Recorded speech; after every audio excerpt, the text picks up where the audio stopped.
கணவருடன் இருசக்கர வாகனத்தில் சென்றபோது சக்கரத்தில் சேலை சிக்கியதால் பெண் கீழே விழுந்து காயமடைந்த காட்சி வெளியாகியுள்ளது. கூடுதல் தகவலுடன் நம்முடைய செய்தியாளர் ராஜசேகர். தற்போது இந்த பெண்ணுடைய உடல்நிலை எப்படி இருக்கு, விவரம் என்ன?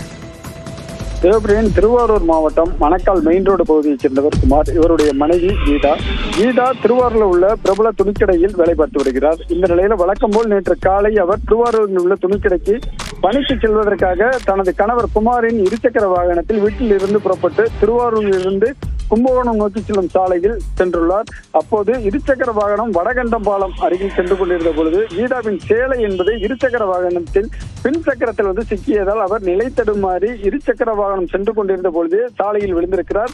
அந்த காட்சிகள் தான் தற்பொழுது நம்ம பார்த்து கொண்டிருக்கிறோம். இதில் அவருக்கு முகம், கை, கால் போன்ற இடங்களில் பலத்த காயம் ஏற்பட்டு திருவாரூர் அரசு மருத்துவக் கல்லூரி மருத்துவமனையில் அனுமதிக்கப்பட்டிருக்கிறார்.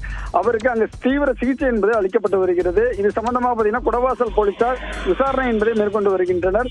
இந்த நிலையில கீதா இருசக்கர வாகனத்தில் கீழே விழுந்த சாலையில் உருண்டு செல்லும் பதப்பதைக்க வைக்கும் சிசிடிவி காட்சிகள் தற்போது வெளியாகி பரபரப்பை ஏற்படுத்தி இருக்கிறது. இது சம்பந்தமாக அவர் கணவரிடமும் காவல்துறையினர் விசாரணை என்பதை மேற்கொண்டு வருகிறார்கள்.